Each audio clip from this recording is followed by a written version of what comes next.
everybody. Welcome back to the Scott Wingerter Show. We're still here at the Texas Youth Summit, and I ran into an old friend of the show, Dr. Shelley Sekula-Gibbs. How are you, Congresswoman? Well, I am well. I'm a little tired. It's been a long day, but a great day. A wonderful way for us to be here and show our support for young people in America and to honor a great hero, Charlie Kirk, who really is a Christian conservative martyr. And we need to not just honor him, but also promise that we will not let people forget all the sacrifices he has made on behalf of everyone in our country, around the world even. And I'm privileged. I feel privileged to be alive at this time and to be able to support young people because they need adults who are who've seen JFK killed, who know that his brother was killed, and Martin Luther King, and now we seem to be in a new era when violence is just increasing. But as it increases, we have to not be afraid to stand up and speak the truth, to speak the truth about life, to speak the truth about marriage between one man and one woman, and the truth about the value of living in a country that protects freedom of speech. And that's what Charlie literally died for. He died to share that message with young people. So here we are. I think it's so important that we have people that take a stand. And I know you've been a part of Texas Youth Summit for many years. And, you're going to be hosting a panel tomorrow morning, right away, bright and early. 8 o'clock. Yeah. And, have you ever seen it this packed and this vibrant? No, I haven't, but I'm not surprised. Honestly, when Charlie Kirk has been here 3 times in the past, he wasn't scheduled to be here this time.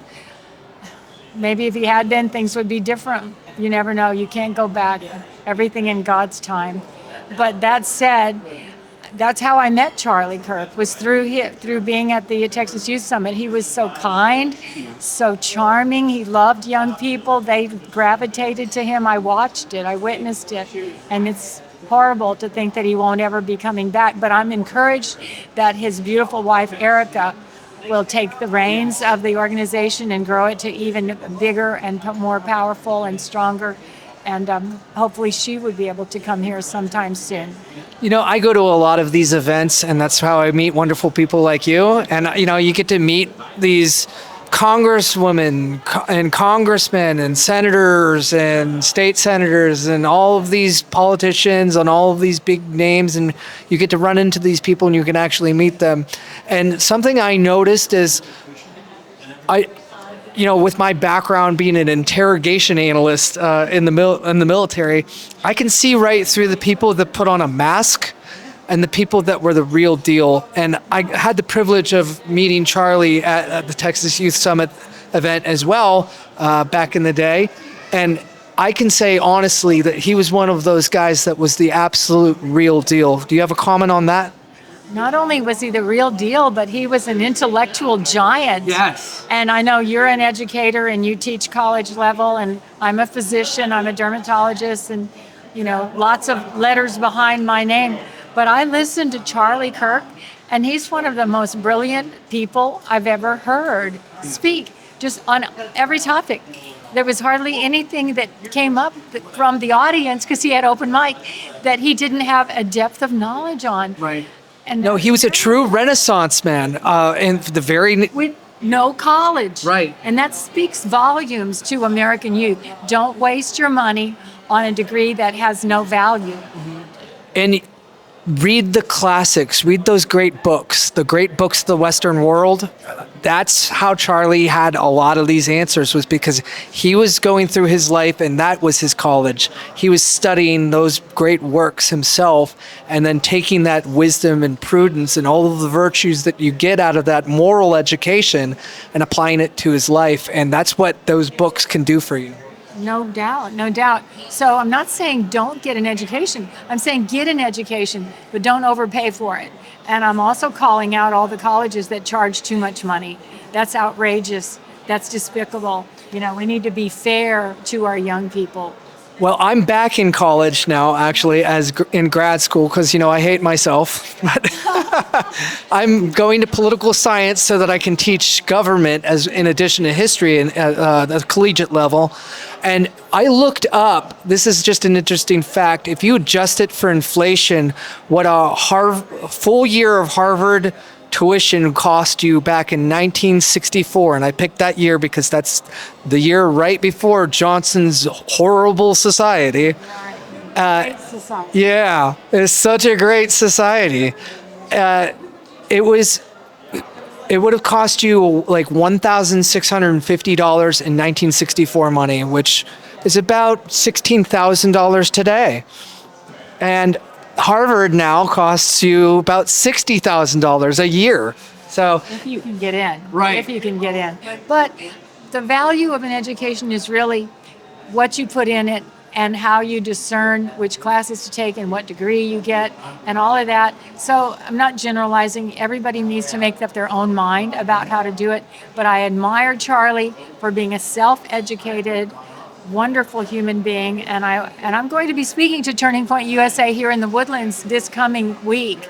I'm happy to do so, and they have a great group there, and hopefully it will grow. And somebody said it, and I agree. I hope there's a Turning Point USA chapter on every college campus in the United States within the next 2 years. I think it should be, and I dare any of those Ivies and woke universities to stop it. Well, with that, it's a very late, Can I say one more thing? you can absolutely. One more thing, I want to share, and I think you won't mind. Oh, yes. That we have recently here in the Woodlands put in the first Safe Haven baby box that was for the greater Houston area. And Can you explain what the Safe Haven baby box? Yes, because a lot of people have never heard of a Safe Haven baby box, but you can go to this website called safehavenbabyboxes.com, safehavenbabyboxes.com, and learn more. But in a nutshell, it is a box made out of metal that's electronically configured with alarms, and it's designed so that a woman who just had a baby in crisis, who does not have the ability to raise that baby, is afraid to let anybody know she had the baby, but doesn't want to kill the baby, wants her child to live, she can go up to this box. There are no cameras. It's in the side of a fire station, and she goes up there and opens the door, and she can safely put her precious child in the box, take some papers out that'll tell her how to take care of herself, what her rights are, what to do if she changes her mind. And she will shut the door. And when she opens the door, a silent alarm sounds. And when she shuts the door, a second silent alarm sounds, and it goes to the 911 system. So a 911 operator then hears it, and it also sounds in that fire station, a special sound, not a fire sound, but a different alarm. So the firefighters are well trained to expect that, and they're looking forward to this. Yeah. It's like Christmas. And so they go quickly, and they open the door from the inside, and they take that precious baby, and they take the baby to a hospital and get the baby checked out, and then CPS comes and takes the child, if the child's healthy, which they often are, takes the child to a pre-certified family that was certified to both foster and adopt. Oh, wow. And that adoption then proceeds very quickly. So after I think it's the first 60 days, it might be 90 days, they can start the adoption process, as opposed to several years if the child is just abandoned, because this is a legally preordained way for that baby to get into its permanent family, its forever family. And it's helped across the country. There are over 300 boxes now. Texas has probably 13, 14 by now. We were number 6, but after the Woodlands we put ours in, then Tomball put theirs in, Magnolia put one in, and we're hoping to have them all around Houston. And if Houston decides they have a heart, they will start putting them in their fire stations too. Last summer, we had, unfortunately, 6 babies abandoned, both on the ground, in a park, in trash bins, and 2 died. This year, nobody has been abandoned, praise God. And hopefully there will be nobody abandoned in Texas again, because the more boxes we have, the more women have a choice, a real choice. Yes. Not a choice to throw their baby away, but a choice to give their baby a family to grow up in. Well, and there's no argument from the other side that's a reasonable one. You know, the privacy of the woman is maintained. She has the legal rights to do this. It's the, you know, potentially the right thing to do depending on the circumstances. You know, this is a no-brainer to me. This isn't a partisan issue. This is a human issue. It is. It's a baby issue. It's giving a child. It's already born. It's here. It's breathing. It deserves every chance of having a great life in America. And it was started by a woman named Monica Kelsey, who herself was abandoned. She was abandoned at 2 hours of age on a highway in Indiana. And a passerby saw the car in front, pull over, open the door, put a cardboard box on the road, and then went there, opened the box, and there she was in the box and rescued her.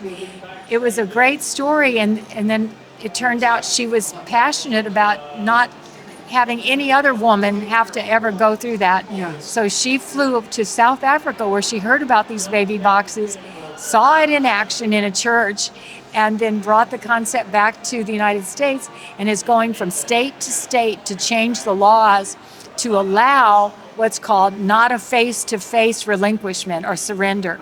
Because the Moses laws, the baby Moses laws, were requiring a face-to-face handoff. But this applies to a woman who doesn't want to do that, who needs anonymity. It's a great option. That's incredible. Well, God bless you for that, ma'am. All right. Well, thank you so much again for coming back on the Scott Wingerter Show. I look forward to seeing you in action tomorrow on the stage with my good personal friend, Dr. John Seago. Yes. And you can talk more about, hopefully, some of these issues. So, great. Thanks. It's good to see you again. All right, guys, we're going to bring you more people as we have the opportunity to sit down and have more conversations, because that's exactly what Charlie Kirk would have wanted to do. And so we look forward to that. Thank you.